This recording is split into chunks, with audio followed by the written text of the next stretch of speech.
इसको किस तरह से रीड करना चाहिए और इससे जो आज के सेशन के जो संकेत मिलते हैं वो किस तरह के दिखते हैं?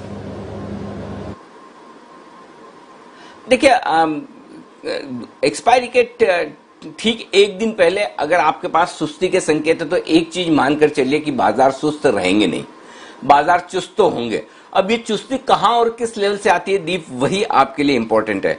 कल बाजार ने एक बड़ा इंटरेस्टिंग संकेत दिया और वो ये कि बाजार जो ट्रेंडिंग मार्केट थे उस ट्रेंडिंग मार्केट में कल पहली बार ऐसा मिला कि कॉन्ट्रा ट्रेड करके भी पैसा बन सकता है। ये कल पहला संकेत था, नहीं तो आमतौर पर एक ही संकेत है आपके लिए कि खरीदते चले। तो कल पहला छोटा ही आया लेकिन पहला संकेत आया और उस कल के संकेत को मैं आगे लेकर इस तरह से पढ़ रहा हूं कि हो सकता है आज भी आपको उसी तरह का ट्रेड और ट्रेंड देखने को मिले कि आपको ऊपरी स्तरों पर थोड़ी प्रॉफिट बुकिंग और निचले स्तरों पर फिर से खरीदारी होती हुई दिखे। मुझे लगता है बड़े एक्शन के लिए बाजार शायद कल का इंतजार करेंगे एक्सपायरी के दिन। तो कल आज का सेशन छोटी रेंज में लेकिन दोनों तरफ के ट्रेड के साथ हो सकता है और उस लिहाज से आपको आज तुरंत कूदने के बजाय शायद एक्शन के लिए इंतजार करना ठीक रहेगा। अपने लेवल का इंतजार करें, लेवल आने के बाद करें शुरुआत और तैयारी, ये आपके लिए सबसे बढ़िया चीज होगी। पेशेंस, आज पेशेंस रखना ठीक रहेगा।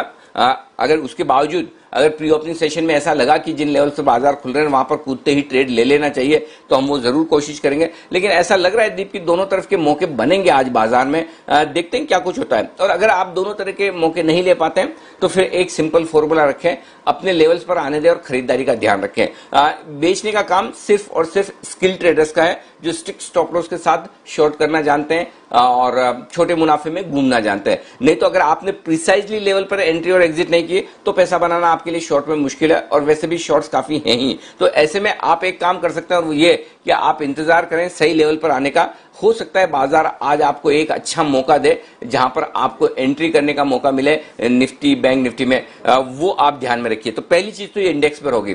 दूसरी चीज छोड़ दीजिए, अगर इंडेक्स में आपको क्लैरिटी नहीं आ रही और ऐसा लग रहा है कि सुस्ती निफ्टी 25-50 पॉइंट की रेंज में अगर ट्रेड करता हुआ दिखे तो आप क्या कर लेंगे, एकदम परफेक्ट लेवल पे एंट्री और एग्जिट करें तो 30-40 पॉइंट मुश्किल से बनते हैं। तो अगर वैसा ना हो पाए तो आपके लिए मौका दूसरा कैश के स्टॉक्स में जबरदस्त है, मिड कैप्स में जबरदस्त है और मुझे नहीं लगता वहां पर किसी तरह की कोई अभी भी ट्रेंड में बदलाव है। तो आपका फोकस पूरा क्लियरली मिड कैप्स पर होना चाहिए दीप, ये दूसरा काम आप कर सकते हैं। तो मैं आज जो ट्रेडिंग सेशन को देख रहा हूं मैं इंडेक्स के बजाय स्टॉक्स को देख रहा हूं और मुझे लगता है स्टॉक्स में मुझे आज भी भरपूर मौके मिलेंगे। जी दीप। बिल्कुल, स्टॉक्स में तो भरपूर मौके मिलेंगे, स्पेशली जो मिड कैप स्मॉल कैप में एक तेजी चल रही है। पर सर अगर बैंक्स की बात करें तो वहां पर अच्छी परफॉर्मेंस दिख रही है। लगातार 4-5 ट्रेडिंग सेशन से हम देख रहे हैं कि बैंक निफ्टी आउट परफॉर्म कर रहा है। कल भी अच्छी पार्टिसिपेशन रही, बड़े नामों में हमने डिलीवरी बाइंग भी देखी। बैंक्स का एक्शन कैसे देखना चाहिए सर? और ये जो 23,200 पर एक रेजिस्टेंस आती हुई दिखी है, क्या ये क्रॉस कर सकता है बैंक निफ्टी एक्सपायरी तक?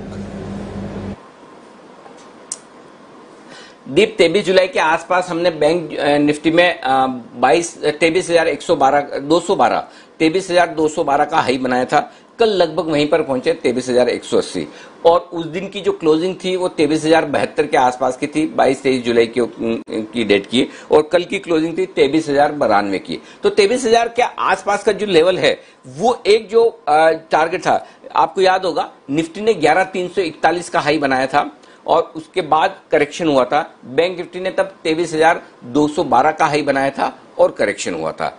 अब बैंक निफ्टी तो अपने 11,341 के लेवल से ऊपर निकल चुका है और अच्छा खासा निकल चुका है। 11,525 का हाई बना दिया, मतलब वहां से 200 पॉइंट करीबन 2% की आउट परफॉर्मेंस हो गई। लेकिन बैंक निफ्टी की वो आउट परफॉर्मेंस बाकी है। भले हमें पिछले 3 दिनों से ऐसा लग रहा है कि बैंक निफ्टी मजबूत है, लेकिन अगर आप थोड़ा ब्रॉडर ट्रेंड देखेंगे, कुछ हफ्तों का ट्रेंड देखेंगे, 3 से 4 हफ्तों का, तो अभी भी बैंक निफ्टी में 2% की अंडर परफॉर्मेंस बाकी है। यानी कि निफ्टी के मुकाबले में बैंक निफ्टी करीबन 2% कम परफॉर्म करता हुआ दिखा है। तो मेरा ये समझना है बैंक निफ्टी की आउट परफॉर्मेंस बरकरार रहेगी। और कल के सेशन के डेटा आप देखिए, बैंक निफ्टी में कुछ अच्छे बैंकिंग स्टॉक्स में डिलीवरी मार्क हुई है, डिलीवरी बेस्ड खरीदारी होती हुई दिखी है। तो अब जो बाकी स्टॉक्स निफ्टी को सहारा देकर ऊपर लेकर जाते हुए दिख रहे थे, उसके बजाय अब निफ्टी बैंकिंग शेयरों पर ज्यादा भरोसा करता हुआ दिख रहा है। HDFC bank, ICICI bank quality को लेकर तो कभी कोई संदेह है नहीं। और ऐसे में अगर वहां पर आपके लिए, और देखिए आपको हमें बहुत ज्यादा फर्क नहीं पड़ता कि 2% की अंडर परफॉर्मेंस क्या होती है, लेकिन समझिए अगर कोई फंड है और अगर फंड के लिए 2% की अंडर परफॉर्मेंस या आउट परफॉर्मेंस बड़े मायने रखती है दीप, और इसीलिए मुझे लगता है कि बैंकिंग शेयरों की आउट परफॉर्मेंस ज्यादा रहेगी। इसका मतलब क्या?